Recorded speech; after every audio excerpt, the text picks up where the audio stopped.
Assalamualaikum warahmatullahi wabarakatuh. Alhamdulillah wassalatu wassalamu ala rasulillah wa ala alihi wa sahbihi wa mawala. Pemirsa ANB Channel dan kaum muslimin dimanapun Anda berada, Alhamdulillah kita bersyukur kepada Allah subhanahu wa ta'ala atas hidayah yang Allah berikan kepada kita sehingga kita menjadi seorang muslim ahlu sunnah. Dan di kesempatan kali ini saya ditemani oleh salah seorang da'i yang beliau dulu sempat menjadi pejuang dalam Islam Jamaah, Ustaz. Bahkan termasuk salah satu di antara kelompok Islam Jamaah di Indonesia, bahkan termasuk di antara da'i senior dalam komunitas ini. Beliau adalah Al-Ustadz Khalil Bustami LC, hafizahullah ta'ala. Assalamualaikum Ustaz. Waalaikumsalam warahmatullahi. Gimana kabar Ustaz? Alhamdulillah. Masya Allah, barakallahu fikum Ustaz. Alhamdulillah. Jazakumullah khairan telah menyempatkan untuk datang di studio ANB Channel Ustaz. Allah yubarik lana jami'an insyaallah. Alhamdulillah, barakallahu fikum. Ustaz, ada banyak sekali ya orang yang pengen tahu sebenarnya Ustaz. Ya. Sebenarnya latar belakang organisasi Ustaz dulu itu seperti apa? Singkat saja ini Ustaz. Bismillahirrahmanirrahim. Alhamdulillahirabbil alamin wassalatu wassalamu ala asyrafil anbiya wal mursalin nabiyina Muhammadin wa ala alihi wa sahbihi ajma'in. Wa ba'du. Pertanyaan ini sebenarnya kalau dijawab secara rinci itu akan memerlukan waktu berhari-hari. Masya Allah. Dan saya ini sebenarnya juga termasuk dai yang sudah generasi ketiga. Jadi tidak menjumpai generasi awal. Saya generasi ketiga. Namun kurang lebihnya yang bisa saya simpulkan bahwa program atau yang mereka jalankan itu sebenarnya lebih kepada doktrin Ya. Iya. Kalau dalam bahasa Arab tapi agak sedikit kasar itu. Ta'bid, tajhil. Masya Allah. Ta'bid dan tajhil. Sebenarnya bagaimana menggalang umat, mencari murid dan lain-lain untuk supaya mereka bisa punya loyalitas yang luar biasa, ketaatan yang luar biasa, dan iming-imingnya itu yang menjadi penarik utamanya betul itu surga. Jadi bahasanya hanya dua, surga neraka. Sehingga ada istilah jamaah surga, tidak jamaah neraka.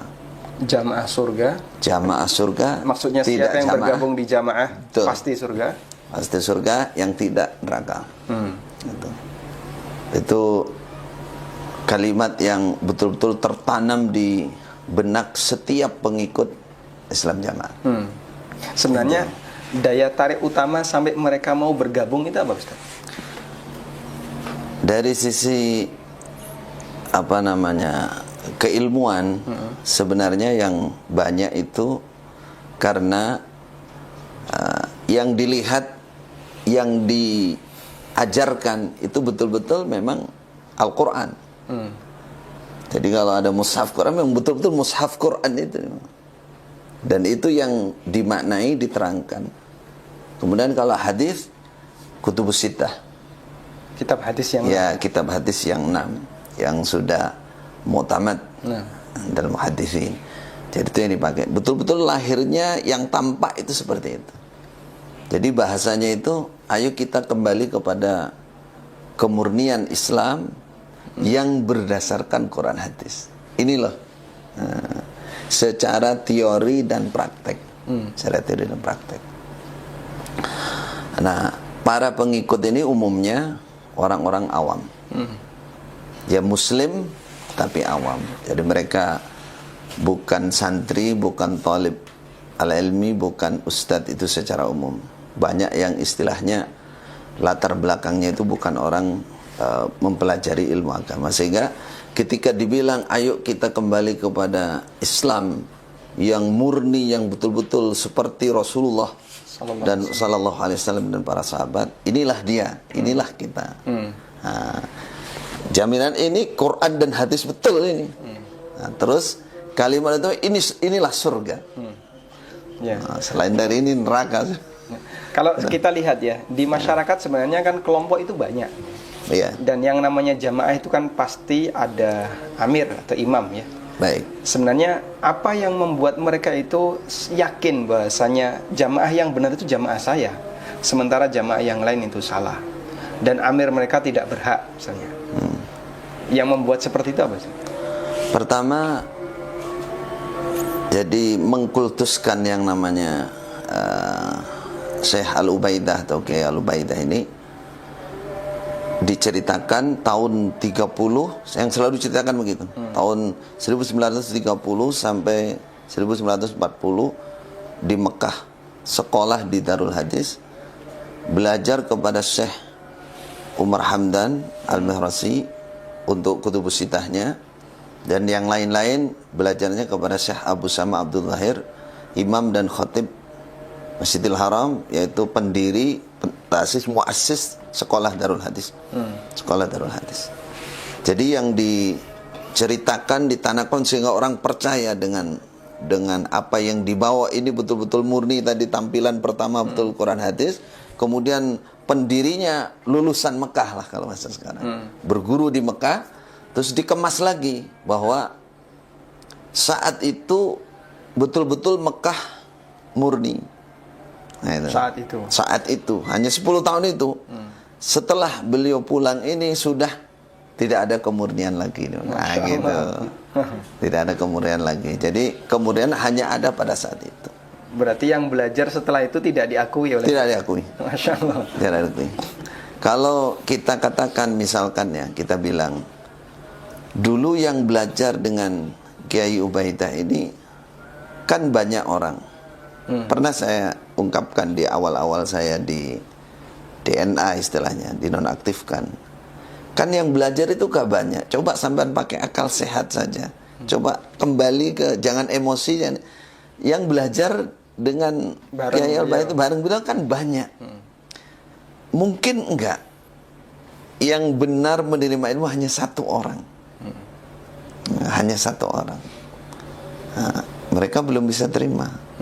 Pokoknya dulu yang berani untuk mempraktekkan kemurnian itu hanya satu, gitu bahasanya.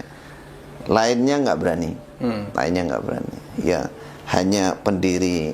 Jadi ditekankan yang benar hanya satu ini, ya, lainnya salah ya. Lainnya salah. Itu kalau pakai teori ilmu hadis kan malah khobar syadz. Harusnya.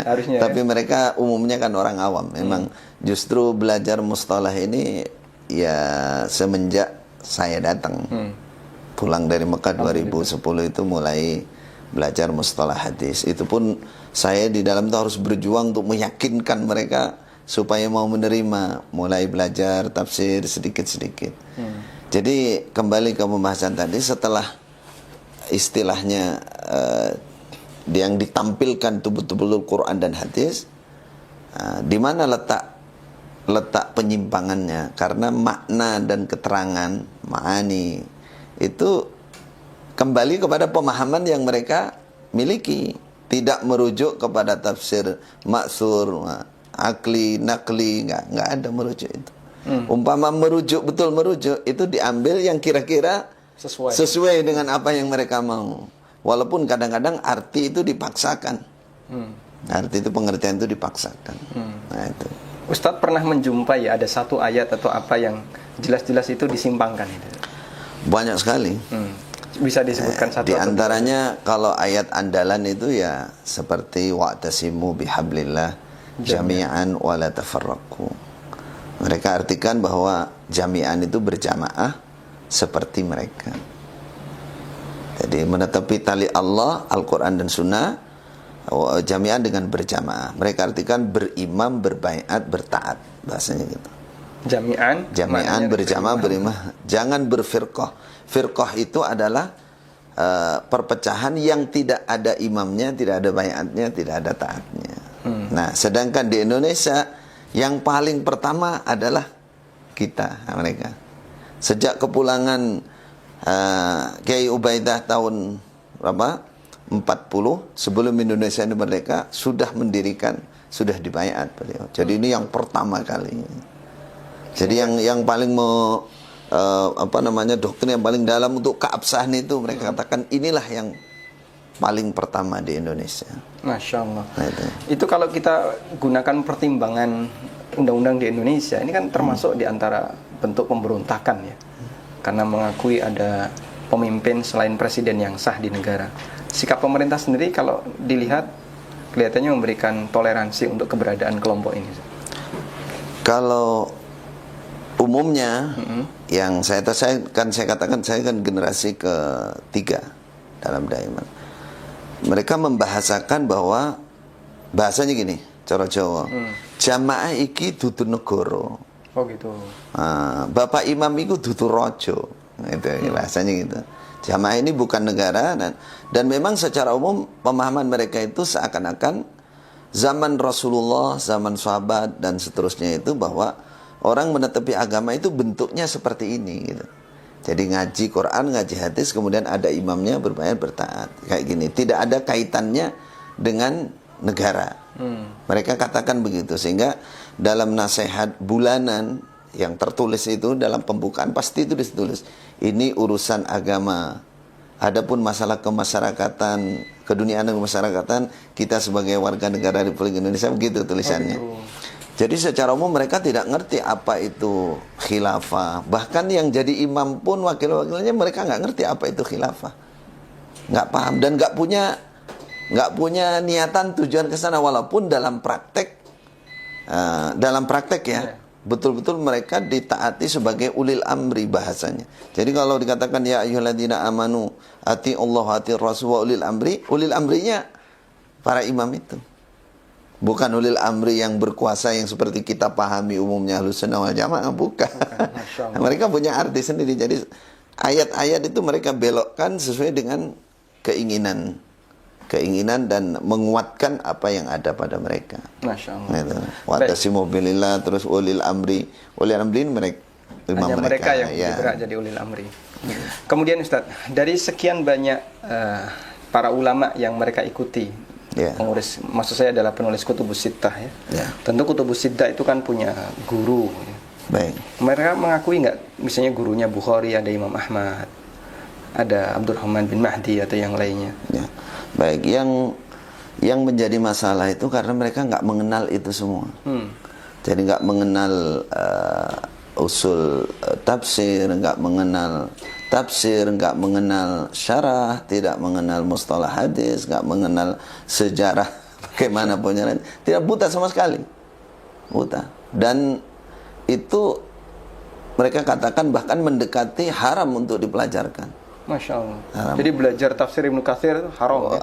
Itu kitab karangan mereka katakan. Sebutnya tidak kitab bisa. karangan. Iya, jadi tidak murni lagi, bukan kemurnian. Jadi mereka nggak kenal usul tafsir itu apa, nggak kenal bagaimana tafsir itu terbagi dua, ma'thur, ma'qul, nggak tahu, nggak kenal.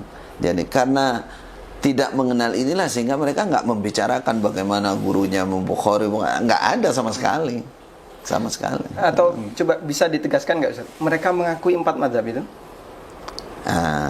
Inilah yang juga menjadi sorotan utama. Bahkan imam mereka yang sekarang baru aja sudah banyak kan di medsos mengatakan bahwa imam 4 itu jahiliyah semua. Masya Allah. Jadi masalahnya itu karena mereka nggak mengenal sejarah fikih, yang nggak mengenal apa itu fikih. Bahkan dulu kan saya katakan generasi ketiga ya. Saya bertemu generasi pertama, masih ada salah satu sesepuh itu, dia meyakinkan kepada para penerus ini bahwa fikih itu sampai bahasanya ini, fikih itu pepek tur ringkih. Sampai gitu bahasanya. Jadi itu sesuatu yang harus dibuang gitu. Itu kitab karangan yang menyesatkan.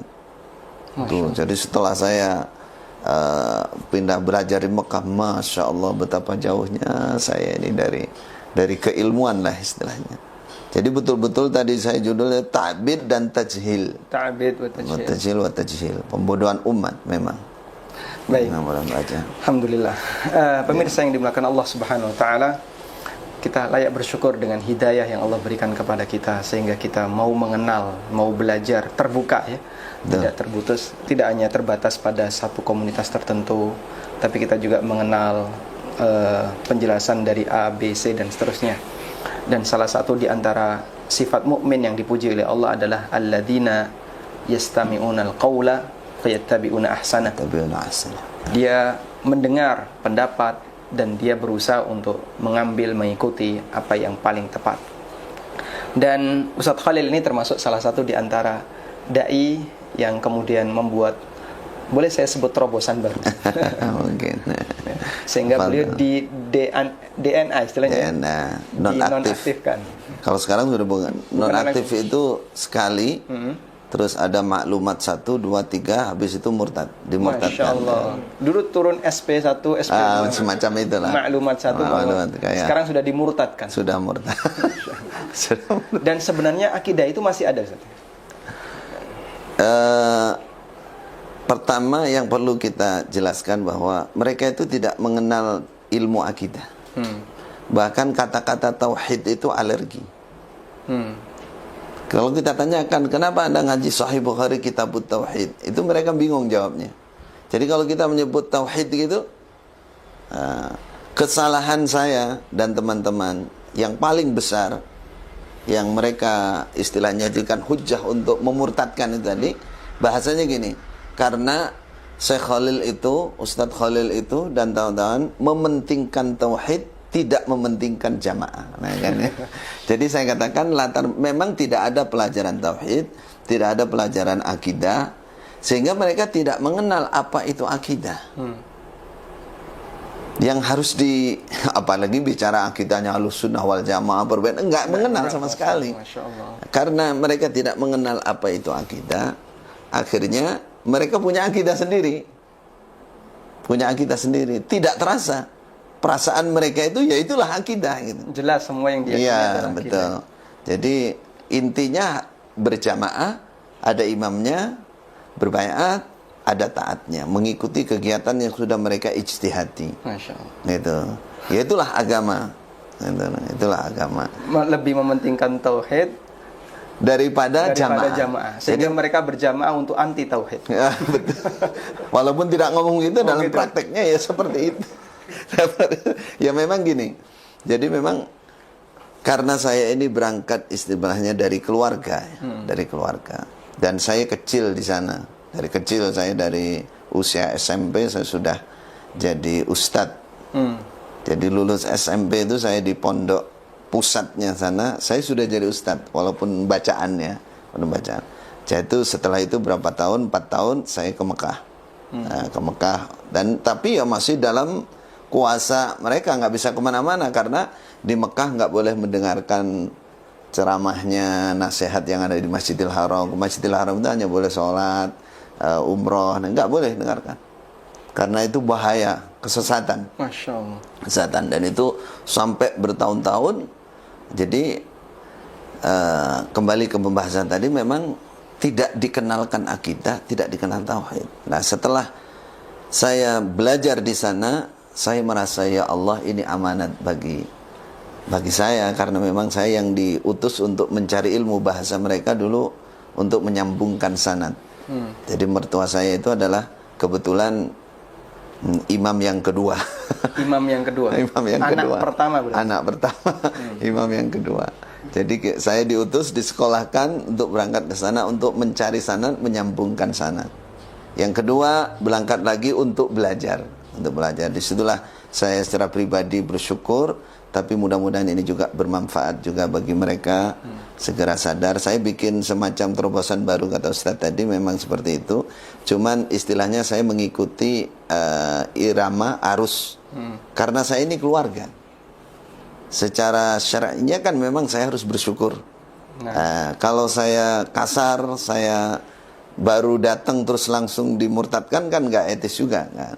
Jadi yang baik, saya memang harus mengalah, saya harus sabar kurang lebih 7 tahun. Masya Allah. 7 tahun. Bertahan di dalam untuk memperbaiki dari dalam. Kaidah yang saya miliki gini, saya dulu seperti mereka. Nah. Sebelum saya ngerti ilmu, berarti saya harus menghidupkan keilmuan. Satu itu yang sehingga saya bergerak, berjuang, intinya bagaimana keilmuan bisa hidup, mulai dari tahfidz Quran, mulai dari bahasa Arab. Kemudian saya masukkan sedikit akidah-akidah dengan tulisan-tulisan yang saya judulnya bukan tauhid, judulnya Ar-Raja wal Khauf, Makhafatullah, Mahabbatullah, gitu. Itu yang saya masukkan sedikit. Kalau dibicarakan tauhid, alhamdulillah sudah hilang saya dari awal datang, saya sudah dicurigai bagaimana. Ya, itu. Jadi karena saya merasa saya harus berterima kasih, harus bersyukur, saya mengatakan dan saya harus bisa merubah pemahaman yang menyesatkan ini. Nah, sehingga dengan sistem kekeluargaan itu saya dari dalam.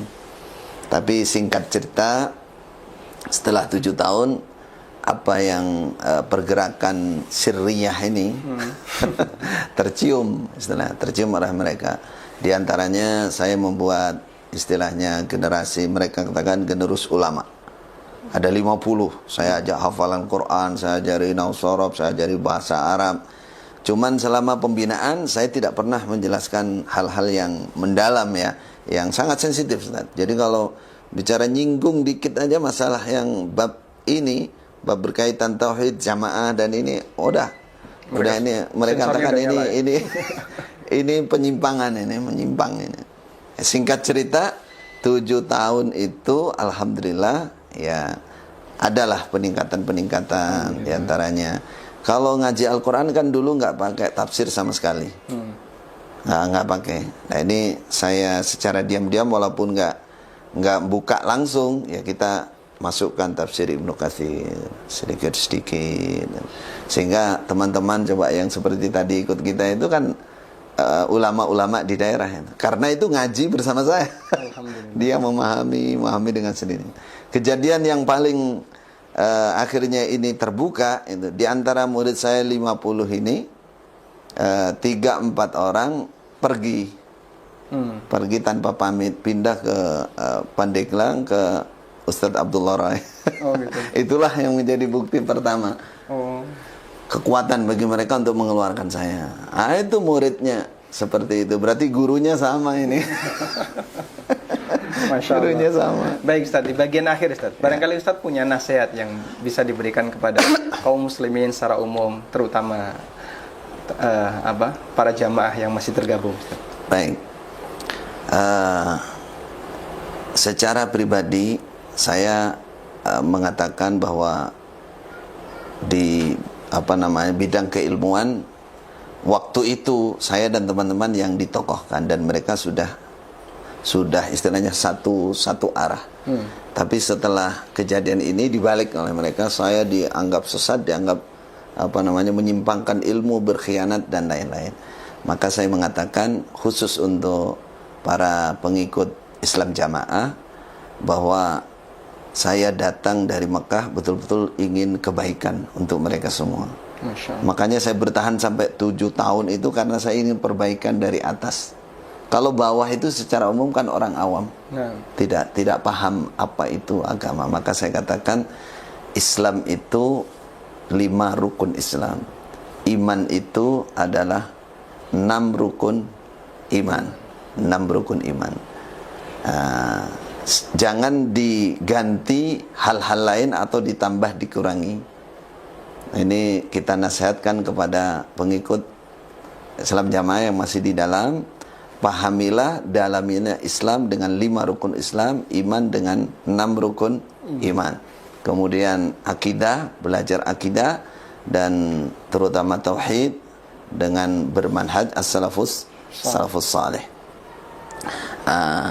Karena hal ini yang betul-betul mereka buta, sehingga mereka punya istilah sendiri. Bahkan yang paling parah, mereka mensyaratkan Islam itu bisa sah kalau berjamaah seperti mereka.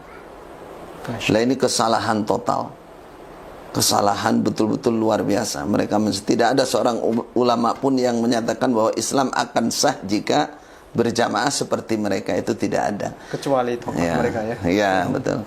Kemudian dalil yang digunakan ini satu poin saja, yaitu la islama illa bi jamaah wala jama'ata illa bi imara wala imarata illa bitta'ah.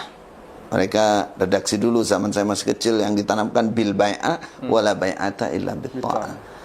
Hadis ini kan pertama mauquf kepada Khalifah Umar. Yang kedua hadisnya dhaif karena ada satu rawi yang majhul dan ada inqita'nya di situ. Nah, mereka kalau kita terangkan begitu juga nggak ngerti juga sebenarnya. Artinya singkatnya hadis ini nggak bisa untuk hujjah sesuatu apalagi yang sangat menentukan ya dalam keabsahan Islam. Nah, pakai dalil dhaif. Satu dalil itu nggak bisa jadi. Seperti undang-undang, misalkan undang-undang di negara kita KUHP yang sudah nggak berlaku, sudah dhaif, sudah nggak boleh dipakai kan seharusnya. Yang kedua, ini salah dalam memahami. Sehingga dikatakan la islama, mereka maknanya tidak sah. Islam ini makna yang salah. La islama illa bi jama'ah. Wala jama'ata illa bi imarah. La islama, tidak semua kata-kata la nafsil jins itu menafikan dalam arti keseluruhan, tidak. Seperti kataan la imana liman la amanatalah. Tidak ada iman bagi orang yang tidak punya. Apakah orang yang nggak bisa dipercaya terus kafir? Kan tidak. Bisa bermakna iman tidak sempurna. Yang ini juga sama, la islama tidak sempurna. Islam bisa bermakna begitu. Tapi kalau kita lihat siyak dan sababul wurud hadis ini kan riwayat ini kan diucapkan oleh Khalifah Umar ketika Islam sudah jaya dan banyak sekali mendapatkan kemenangan, sehingga kesannya kemungkinan besar dari yang dimaksud dari ucapan Khalifah Umar ini, beliau mensyukuri bahwa Islam kita ini menjadi jaya, menjadi menang karena adanya persatuan, kan gitu kan. Nah, harusnya kan gitu. Enggak, mereka tidak sah Islam kecuali berjamaah seperti kami ini.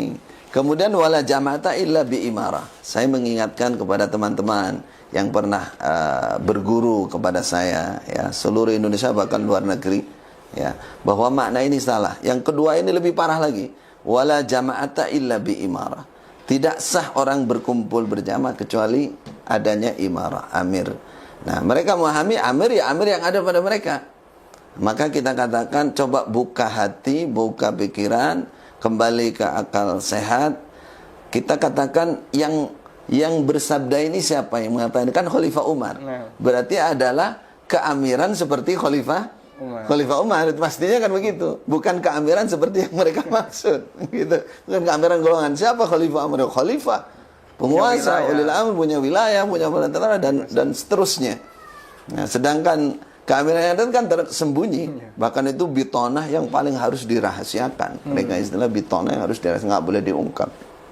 Nggak boleh diungkap di permukaan istilah. Nah itu. Wala jama'ata illa bil bai'ah. Ini tambahan. Ini tidak ada dalam riwayat itu. Nah, itu. Tapi yang kita ambil wala imarata illa bit ta'ah. Illa bil bai'ah, mereka katakan wala bai'ata illa bit ta'ah. Sehingga katakan tidak ada bai'at, tidak sah berarti kan? Kecuali dengan taat. Atau yang langsung tidak ada keamiran kecuali dengan taat. Maka kita katakan yang nggak taat kan banyak. Kalau di depan la islama itu tidak sah Islam, kemudian la imarata tidak sah keamiran kecuali dengan ketaatan. Berarti kalau banyak yang nggak taat ini batal dong kan? Batal imarahnya. Oh, berarti sudah kan banyak yang nggak taat itu berarti sudah batal imarahnya. Nah, maka pesan kami, ya, nasihat kami kepada khususnya Islam jamaah, kembalilah kepada Islam yang sesungguhnya, mengenali 5 rukun Islam, iman yang sesungguhnya mengenali 6 rukun iman, dan kembali kepada Al-Quran dan Sunnah dengan pemahaman yang benar. Betul. Dengan pemahaman yang benar. Bagaimana pemahaman yang benar? Pemahaman yang merujuk kepada tafsir-tafsir yang sudah mu'tabar, sudah dikenal, di dalamnya memuat misalkan bagaimana mufassir dari para sahabat seperti Ibnu Abbas, kemudian para tabi'in, Mujahid, Dada dan lain-lain.